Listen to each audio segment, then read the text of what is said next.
joining us in this program. This is a program conducted by the Counseling Cell of Synod College Shillong in collaboration with the Internal Quality Assurance Cell of the college, mainly to reach out to our students in addressing their emotional health issues and well-being.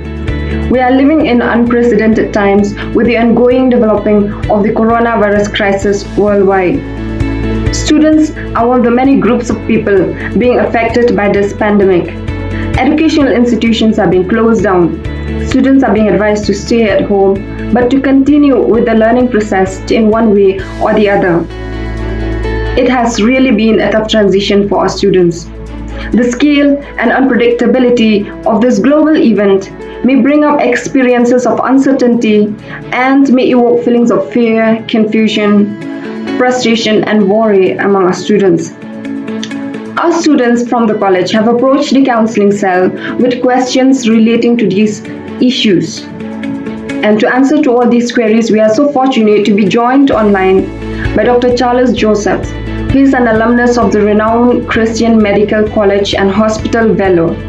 With a dual master's in cardiopulmonary physical therapy and psychology, Dr. Joseph served as a lecturer and lead clinical therapist in the Department of Physical Medicine and Rehabilitation (CMC) for over a decade before joining as a trainer and speaker with RZIM India. We bring on board Dr. Joseph. Welcome to our program, sir. Okay. Okay, so a lot of our students have been experiencing emotional imbalances, and their emotional well-being is not fine in the wake of this pandemic. So, as a counseling cell of the college, we have reached out to our students, and most of them they have been responded with quite a number of questions relating to their emotional well-being, and with regard to this, a number of questions have been received, and we have been able to categorize them into different categories of emotional health, such as stress, fear, depression, anxiety, uncertainty, worry, negative thoughts, and addiction. So based on these categories, we are going to see the questions as submitted by our students. And the first question is with regard to emotional health. So my question to you, sir, so as to make our students aware is, what is emotional health and psychological well-being? In a pandemic, how can the emotional health of an individual be affected? And what are the solutions to enhance the emotional well-being of an individual or our students in this context?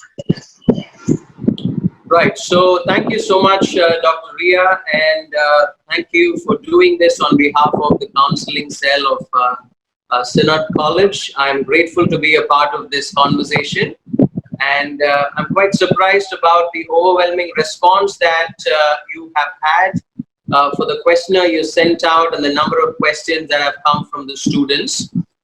We are indeed going through very unusual times, and especially this unprecedented pandemic in our generation and the uncertainties connected with it are so complex, and there is a lot of emotional turmoil in the hearts of people. So let me first start off by telling you what emotional health is. All of us know what physical illnesses and physical health and well-being are. But oftentimes we do not account too much for our emotional or psychological health or well-being. If we fall sick and we have a temperature in our body, if we have cough, if we have headache, we know that it is a physical illness and we need to seek help. But when we go through certain negative emotions in our lives, in our beings, and those negative emotions are not transient or temporary, but are continuing to linger and prolong for a long time, to the point that they affect our feeling, they affect our thinking, and they affect our behavior, then we would have to wonder whether that individual is going through emotional ill health. Now, all of us have emotions. We are emotional beings. While we are physical, we have flesh and bones, we are also emotional beings, having happy emotions and having negative emotions. Happiness would be a positive emotion, sadness would be a negative emotion. Joy would be a positive emotion, anger or fear would be a negative emotion. So there's a list of positive and negative emotions, and some of the common negative emotions are fear, anger, anxiety, feeling of discouragement, feeling of loneliness and abandonment, and uncertainty about the future, etc. So during this pandemic, because there is so much of loss of control, as human beings, we want to have control over everything. We want to plan, we want to decide, we want to, be sure that things are going according to what we want. When they don't, then we start giving room to negative emotions. And for a time, if we are sad, for a time, if we are angry, appropriate to the situation, for a time, if we are fearful, that's not a problem. But if our anger and fear and anxiety and worry and feeling of helplessness continue for a long time to the point that it is affecting our countenance, it is affecting our behavior, it is affecting our thinking and our interaction with other people, that's when we have to think if the person is emotionally unwell and the person needs any intervention or help. So that would be my opening answer for that question, and the other parts of it we can probably take as we go along. Okay, sir. So, with regard to this negative emotions, a lot of our students have also experiencing this, and we have been receiving quite a number of questions relating to fear, worry, uncertainty of future, phobia, etc. And these could be fear about the ongoing situation, then worrying about their studies being disrupted, then feeling uncertainty about what will happen next. So questions as these are disturbing our students. So whether the my question to you is, uh, to how much extent can these affect the emotional health of students? Can you speak a little bit about these issues? Right. So I picked up you using the word fear and uncertainty a few times in your question. So let's talk about feeling fearful. Now, fear is a very common emotion. As we are growing up, sometimes we are afraid of the dark, sometimes we are afraid of insects, sometimes we are afraid of ghosts, sometimes we are afraid of certain things, in our head. But as we grow up, we do understand that these fears are irrational and there is really no ground for us to continue to be dominated by these fears. So as we mature, we outgrow these fears and we are in a better, safer, positive place. But what happens is, in a pandemic like this, or in any uncertainty in life where we feel we have lost control, then we also immediately begin to feel I am helpless, I am hopeless, and we come to a position of despair, and we seem to throw in the towel too early. So fear is a very, very strong emotion, and to an extent, fear is to be heeded to, only to the extent that it will keep you safe from certain harm and danger which are actually right in front of you and which are actually real and true. Now, if I'm going to be afraid 2 years later what is going to happen to my family, that is a fear of a future which is not imminent and immediate, and it is not right now real. So a thought of something bad that could happen in the future is what I would define as fear. Now, while that thought is a good thought, it will help us to plan, it will help us to be wise in how we invest and how we conduct our life, etc.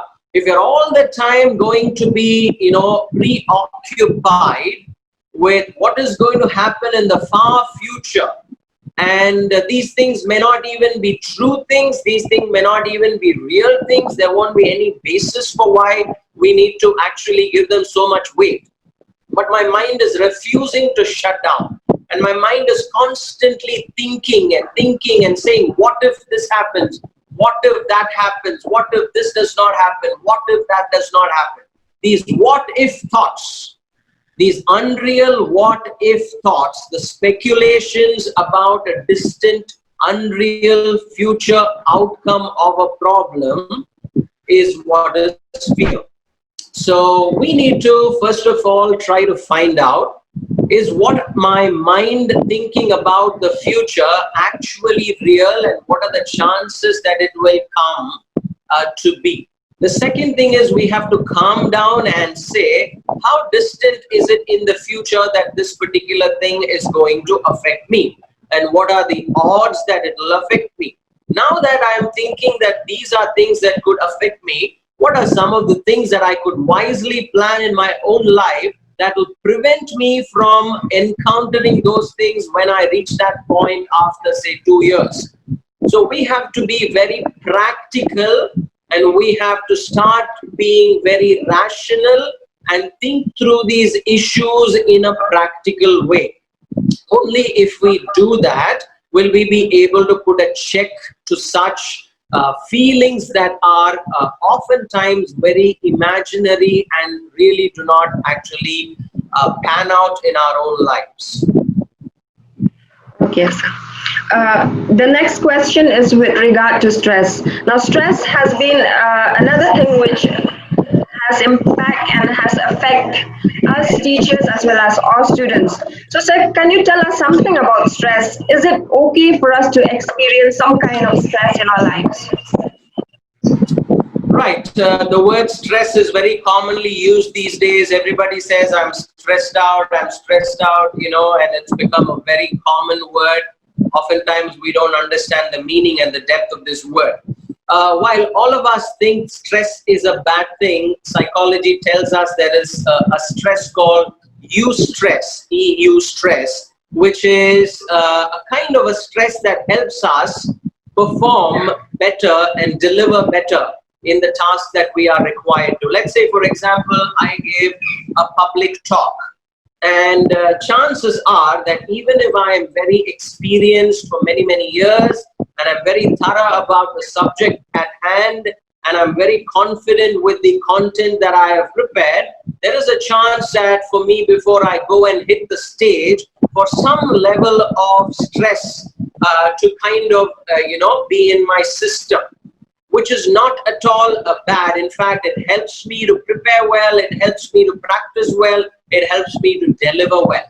That's what psychologists call as eustress. So it's a healthy type of a stress.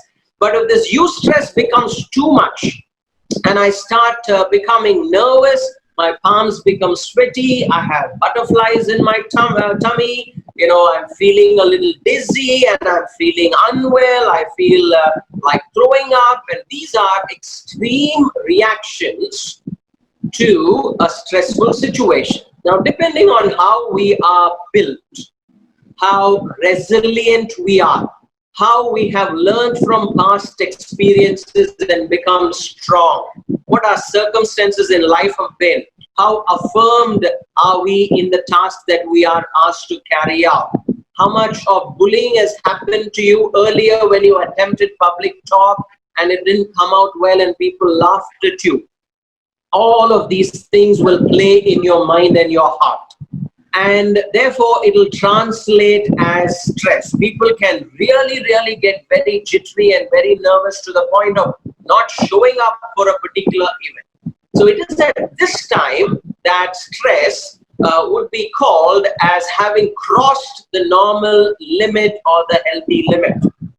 So if the stress is causing a lot of bodily physiological reactions in you that are not normal for a group of people your own context or your own age, or given the circumstances, in this case a public talk, then we know that this individual needs to be taught a little bit of how to manage stress, and how to manage stressful situation.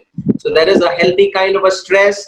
Though uncomfortable, it will help us to perform and excel well. But there is another kind of stress that is so severe that it starts affecting the way our body functions and adverse responses come from the body. That is a very unhealthy stress. And oftentimes it is because of a lot of past experiences. It is because of a fear of what the others will think about me if I go and goof up something, and a lot of associated fear that we can speak into as therapists and counselors, and people can overcome these if we are training them to overcome it in short bursts of activities and assignments and counseling. Right. So a little bit of stress for us is okay, but too much of stress hampers our mental and psychological well-being.